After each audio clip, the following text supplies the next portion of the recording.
নিশুর ভক্তগণ দেখো তোমাদের জন্য কি সারপ্রাইজ রাখছে গেল ভক্তরা, কিন্তু এই ধরনের ভিডিও আমি করতে চাচ্ছি না এবং কি একজন আমাকে এই ভিডিওটি করার জন্য অনুরোধ করছে, এর জন্য করলাম। ভাই দেখো, আরফান নিশুই কিন্তু সম্মানী ব্যক্তি, কিন্তু আপনাদের কারণে কিন্তু অসম্মানী করতে হচ্ছে। কারণ আপনারা যেভাবে শাকিব খানকে নিয়ে আপনারা নেগেটিভ ধরনের প্রচারণা এই ধরনের পোস্ট করো, এর জন্য কিন্তু আমরাও পিছনে লেগেছি।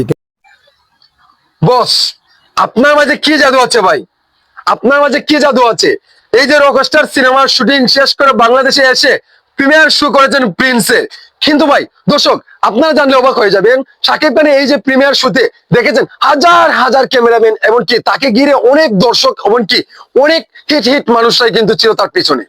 কিন্তু এইদিকে দেখলাম আরফান নিশু একটা প্রিমিয়ার শো করেছে সেম টাইম, কিন্তু তাকে ধরে আছে শুধু আরফান নিশু। এটা দেখে মানে দুইজন নায়িকাকে ধরে কিন্তু আছে, মানে একজন নায়িকা পূজাচেরি এমনকি আরেকজন পাশে ছিল, তাকে শুধু ধরেছিল। কিন্তু শাকিব খানের মানে পিছনে কত দর্শক ছিল দেখেছিলেন? তারকে ফেলে কিন্তু আমাদের প্রিন্সে চলে আসছে সবাই। আরে ভাই, এটার যোগ্যতা দেখতে হবে। যোগ্যতা একটা এমন একটা লেভেল আছে, সেটা মানতে হবে। তুমি হচ্ছে কোন স্টার, আর শাকিব খান মেগা স্টার, তোমায় তো বুঝার আছে, তোমার বুঝার আছে। দেখো, শাকিব খানের Prince once upon A time in Dhaka, এই প্রিন্স সিনেমার প্রিমিয়ার শোতে শাকিব খানকে ঘিরে কত হাজার হাজার দর্শক, এমনকি হাজার হাজার ক্যামেরা। কিন্তু আপনার পেছনে কে আছে? আপনার এই যে প্রযোজক এমনকি এই নায়িকা ছাড়া আর কেউ আছে? শাকিব খানের পেছনে অনেকেই ছিল। দুই সুন্দরী নায়িকা পরি ছিল, শাকিব খান ছিল, পরিচালক ছিল, প্রযোজক ছিল, তার ভক্তরা ছিল, এমনকি আরো গুণী মানুষরা তার পেছনে ছিল। চঞ্চল চৌধুরী এসেছে, তারপর মেহেদী হাসান হৃদয় এসেছে, শিরিন শিলা এসেছে, সবাই কিন্তু এসেছে। গুণী মানুষ যারা আছে সবাই কিন্তু আসে। শারিয়ান শাকিল তো আসছিল শাকিব খানকে দেখার জন্য। দেখেন, শাকিব খান হাঁটলেই কিন্তু হাজার হাজার লক্ষ লক্ষ মানুষ আসবে, এটা আসবে। যোগ্যতা এভাবে তৈরি করো। এই যে তোমার ভক্তরা উল্টা পাল্টা কথা বলছে, আরে ভাই, আপনাকে আপনি তো যে জায়গাতে একবার ট্রল করেছিলেন সেইখানে এসে আপনি মাপ চেয়েছেন। তারপরে আমাদের শাকিব খান যখনই একটা বয়ানে একটা মানে কনফারেন্সে গিয়েছিল, সেখানে কিন্তু আপনি জোকারের মতো ডান্স দিয়েছিলেন, ডান্স। শাকিব খানকে বিনোদন দিয়েছিলেন আপনি। আপনি যে উপস্থাপনা করেছিলেন সেখানে কিন্তু আপনি বিনোদন দিয়েছেন, মানে মফিজের মতো আপনি ডান্স দিয়েছেন, মফিজের মতো, জুকারদের মতো। এটা মানতে হবে। আপনার গন্ড মূর্খ ভক্তরা, আপনার লেভেল আর শাকিব খানের লেভেল কি এক হলো, সেম হলো?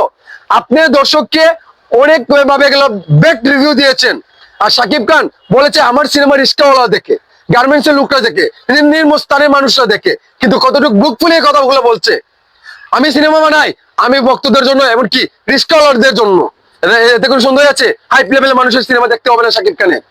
কিন্তু আপনি প্রবাসীদেরকে রেসপেক্ট করতে জানেন না। কিন্তু আরফান নিশু, আপনি প্রবাসীদেরকে রেসপেক্ট করতে জানেন না, কিন্তু শাকিব খান রেসপেক্ট করে সম্মানের সাথে কথা বলে প্রবাসীদেরকে। এই কথাগুলো বললে কিন্তু হবে? হবে না। অল্প পানির মাছ যখন বেশি পানিতে আসে, আইসে একটু লাফালাফি ফালাফালি করবে, এটা স্বাভাবিক। কারণ ছোট লোক থেকে যখন বড় লোক হয়, তার একটু মাথা এমনিতেই বড় হয়, তাকে বুক ফুলিয়েই থাকে। বুক যদি থাকে 30 ইঞ্চি, তারপরে একটু বড় লোকের ভাব আসলে তার হয়ে যায় 50 ইঞ্চি।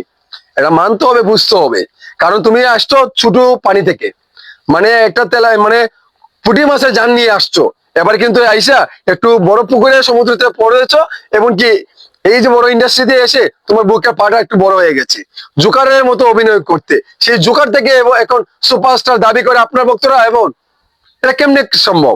একটা দুইটা সিনেমা করলে সুপারস্টার হওয়া যায় না।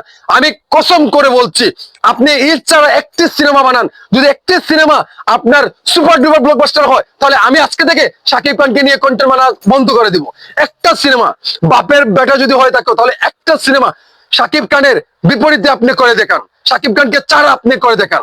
কসম করে আমি বলছি, যদি একটা সিনেমা আপনার ব্লকবাস্টার হয় ঈদ ছাড়া, তাহলে আজকে থেকে আমি কন্টেন্ট বানানো ছেড়ে দেবো। হ্যাঁ, কসম করে বললাম আমি, যদি একটা সিনেমা শাকিব খান ছাড়া, ঈদ ছাড়া আপনি যদি একটা সিনেমা মানে ভালো ব্যবসা করে দেখাতে পারেন, মাথায় রাখেন।